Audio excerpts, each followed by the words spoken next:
bonjour aussi les grandes sections, c'est maîtresse Véronique du CP2. Alors comme promis, me revoilà, depuis quelques jours il s'est passé beaucoup de choses dans notre élevage de phasmes, dans l'élevage de phasmes d'Hélène et de Morgane.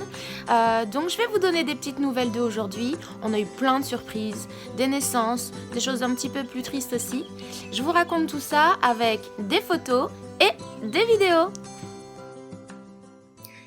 Jour 1, évasion de phasmes. Dès le premier jour, un des petits phasmes me fait une blague et il se sauve. Heureusement, je le retrouve en train de cavaler sur les bords de la boîte rose.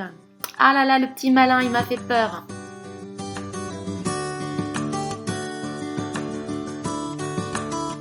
Le lendemain matin, le jour 2 du confinement des phasmes, j'ai la surprise de trouver un bébé dans la boîte d'Hélène.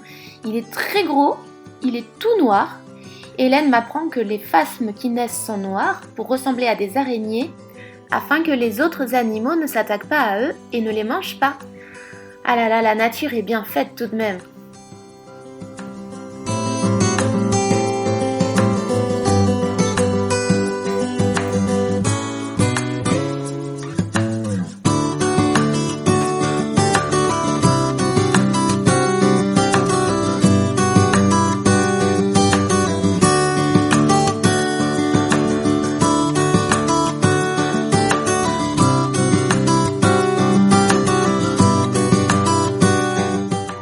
Jour 3, évasion de phasmes.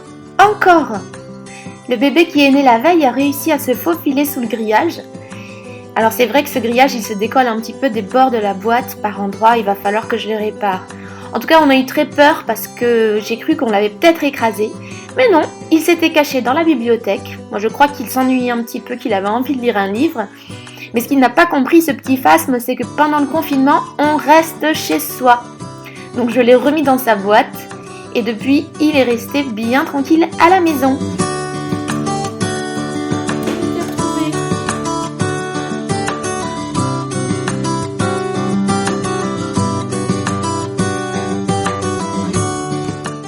Jour 4, une deuxième naissance.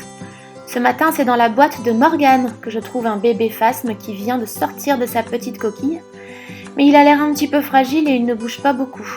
Je vais laisser la nature faire les choses, attendre un petit peu. Ce jour-là, j'essaye aussi de mesurer les phasmes, mais ce n'est pas facile parce qu'ils bougent tout le temps. Disons 1,5 cm du bout des antennes jusqu'au bout de l'abdomen. Pour le moment, les phasmes vont bien. Ils me font des petites blagues, se sauvent et donc se déplacent beaucoup.